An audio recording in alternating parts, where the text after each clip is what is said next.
My ex-husband's ex-girlfriend and I ruined his new engagement and saved another girl from his abuse. I actually only found out about this sub because someone wrote a story that involved me. I can't find it, but it was written by my now ex-husband's ex-girlfriend. She was feeling conflicted about her choice to send me a binder that detailed how he was abusive in their relationship after finding out I was pregnant. It was full of dated photos, her journal entries, text threads, voicemail transcriptions, protective orders, court records, and police reports. It took me a bit to process everything she gave me, but after I did, I sat down with her and talked for hours about her experiences and the stories he had told me about their time together. In the end, I, of course, believed her. And as Morgan and plenty of guests have said countless times, I wouldn't have even thought about sitting down with her if I hadn't deep down seen some signs or red flags. That day, she even offered me a place to stay to get out, but I went and packed a bag and stayed with my mom. Turns out my mom never really liked him and had heard rumors of him being arrested and charged with DV and a number of other charges, which were all proven true by her records. I didn't tell him right away what happened, just that I was going to stay with my mom that night because my grandma had a fall and I was going to help my mom take care of her. Well, he showed up anyway, not out of concern for my grandma, but because he knew I was a lying bitch. That's what he told me when I heard his truck pull up and went outside.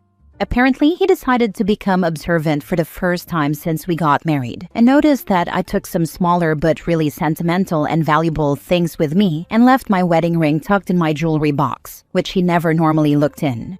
My mom came out while he was yelling in my face and said she called the cops. He tried to get me to come home with him, but I refused. So I called his ex, and she, with zero hesitation, asked for the address and said she was coming over. We all sat and talked and cried and called a divorce lawyer together. I ignored dozens of calls and texts from him that night, and the next day we all went together back to my house, along with a cop and his ex's husband for some added security and to create an official record. He had absolutely trashed my things and took off to I don't know where. Of course, he had my location. I turned it off, don't worry, but I never had his. I got a good amount of my things and moved into my mom's spare room temporarily. From that day on, I barely spoke to him except through a lawyer, and we got divorced. I got the house because I was the only one on the mortgage and had proof of being the only one to really pay the bills. But even after I moved back, there was damage he did to the house out of spite and rage. I can only imagine what would have happened to me instead of the walls and furniture had I been there. Unfortunately, I did end up losing the baby I was pregnant with at the time. It was my first time being pregnant, and I do have some health complications, so this was always a concern. Add on such stress, and it was a bad mix and, I guess, just not the right time for me. Certainly not the right guy, and I can't help but think someone was, in a heartbreaking and twisted way, looking out for me to make sure I wasn't tied to him forever. That thought has helped me heal from all of this. Now somehow, this became an even crazier story. His ex and I have remained good friends since all this, and she texted me a screenshot of him posting an engagement photo with another girl. He has us both blocked everywhere, but women are the FBI and also look out for each other, so through the grapevine it made it back to us. We found this girl and sent her the dreaded "Hey girly" message. She left us on red for about 3 days and then asked to talk. So we got coffee together and brought the binder, now complete with my story as well. She said that she'd been asking prodding questions the couple of days since we messaged her, and in her words, the red flags just kept popping up. I know this has been long, so we'll wrap it up nicely. She also left his abusive butt. We are all friends, and we have no plans to let this man have a peaceful life. As long as he keeps abusing and manipulating women, you bet we'll show up with our binder. Now for the top comments. Damn, that's some heavy stuff you've been through, sis. Super proud of you for leaving that dumpster fire of a man, though. You and your ex's ex definitely did a hell of a job. Mad respect.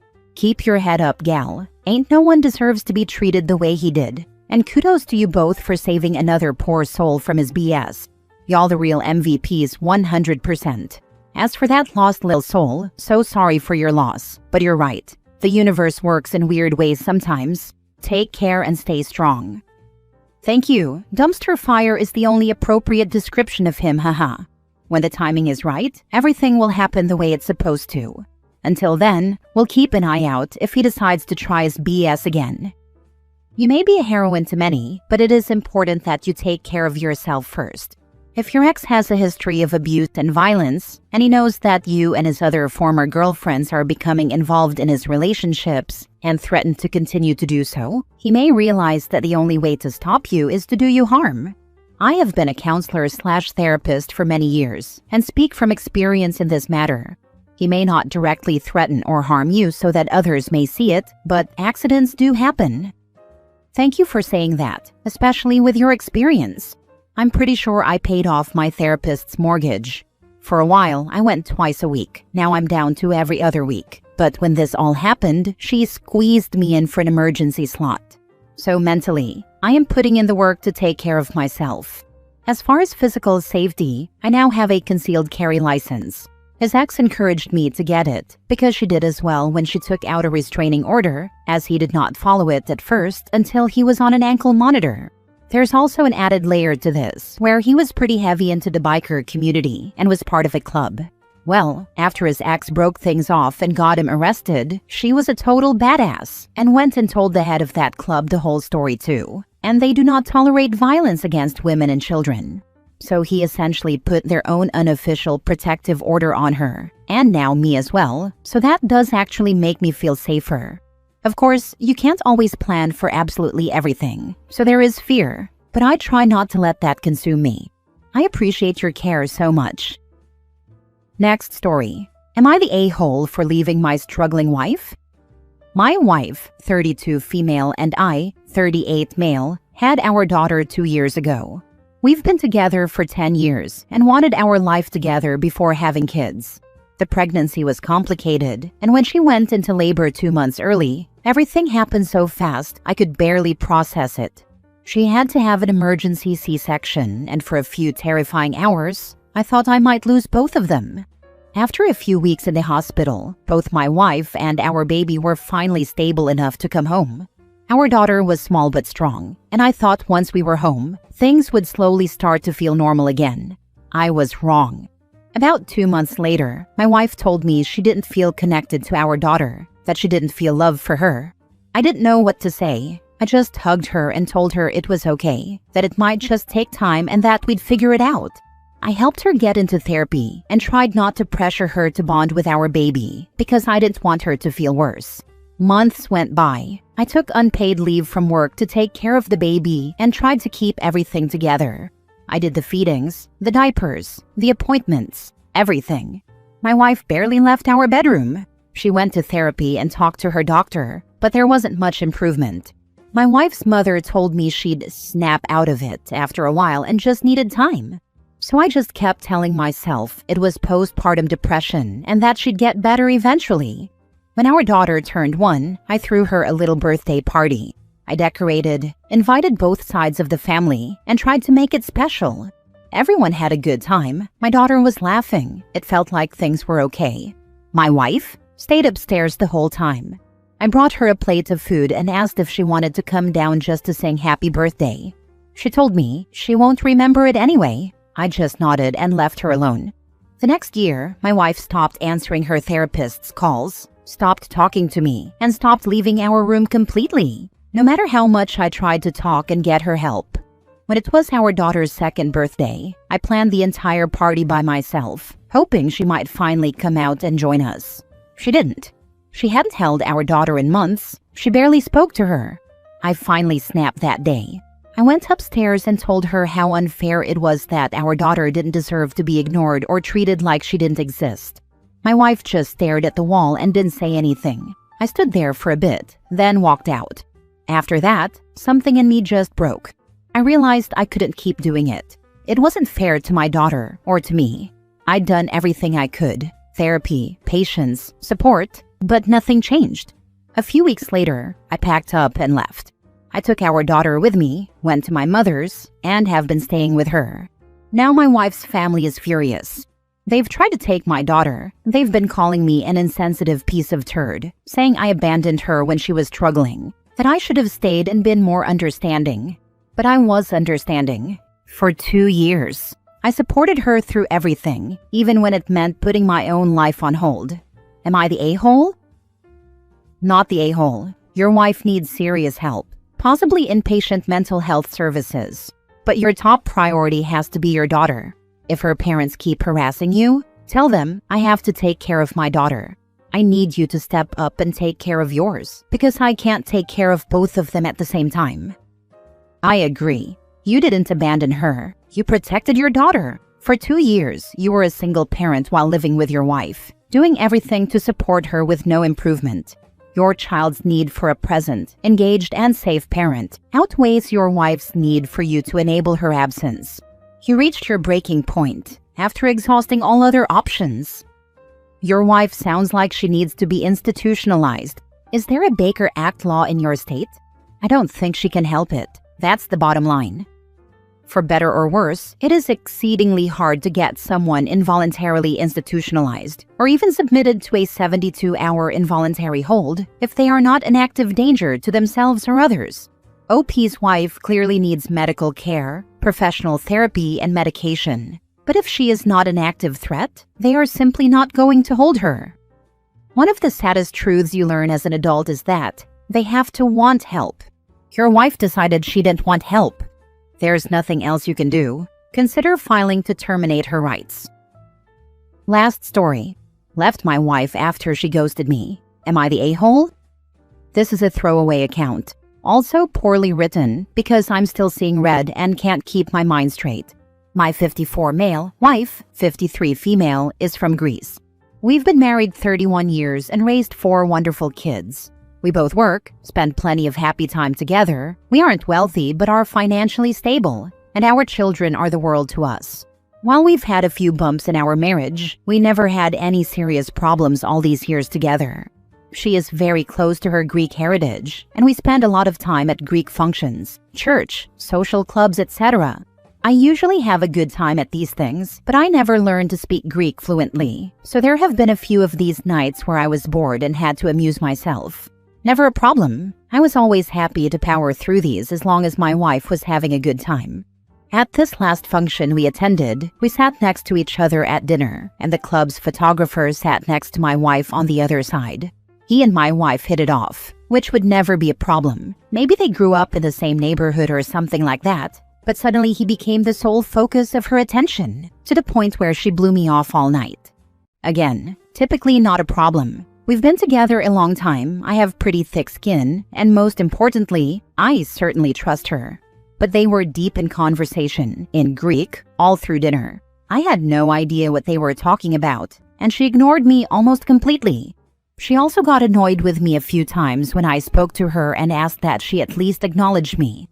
This treatment continued most of the night. She stuck with him, not me, all night, danced with him, and spent quite a bit of time with him doing shots at the bar. Every time I tried to engage her in any way, she reacted as if I were putting a damper on her good time. So I gave up, sat at our table for the night, and just let her do her thing. But I was not happy. Sometime after 11 p.m., she finally came over and asked if I was ready to go home. I said I was ready when she was, and she said okay. She then pointed at another woman and said, I just need to talk to her about a couple of things. We're going to leave in about 15 minutes. I said fine and went out to the back of the banquet hall to have a cigarette. When I came back in, she was nowhere to be found. I tried to call her, but no answer. No reason to panic. Her phone might be in her purse or something. I sat at our table for about 15 minutes, looking around for her, but never found her. So I walked around and asked a few people if they saw her. The 4th person I asked said she might have left for the after party. I knew nothing about an after party, so I inquired, and she said, in an apologetic tone that let me know I wasn't invited, that the club president was hosting an after party at her home, and it was for club officials, employees, and special guests. Turns out my wife was invited, and I wasn't. I didn't think that was a thing, as my wife never mentioned any after party. I went to the valet station and brought up a picture of my wife on my phone and asked if they saw her, and one of them told me yes, she left about 10 minutes ago. I really didn't want to tell the whole world that my wife might be making a fool of me. So I told a few lies about how we needed her to sign some paperwork and maneuvered one of the valets into telling me she left with a gentleman in the navy blazer and beige slacks. Yep, the photographer. I stayed around the banquet hall for another 20 minutes, calling her and texting her, and never received a response. So I went home and was up all night calling her and texting her. No answer, no reply. At 4:31 a.m., after the final attempt to call her, I asked myself why the heck I was chasing her down instead of packing my bags. So I packed a bunch of my belongings, put them in the car, and made a hotel reservation for myself. At 5:24 a.m., I was on the second-floor common area balcony having a cigarette when a car pulled up in front of our building. It sat there running until 5:37 a.m., and then the front passenger door opened and the car's interior light came on. I saw my wife and this guy in the car. She got out. They were chatting and laughing in Greek, and my wife told him goodnight. She closed the door after him and blew a kiss to him as he drove away. She then went to our condo. I saw the bedroom light come on, and after a few minutes, she came looking for me on the balcony. No hello, no apology. She seemed mad at me and angrily asked why I was out there. I told her to go to bed and we'd talk in the morning.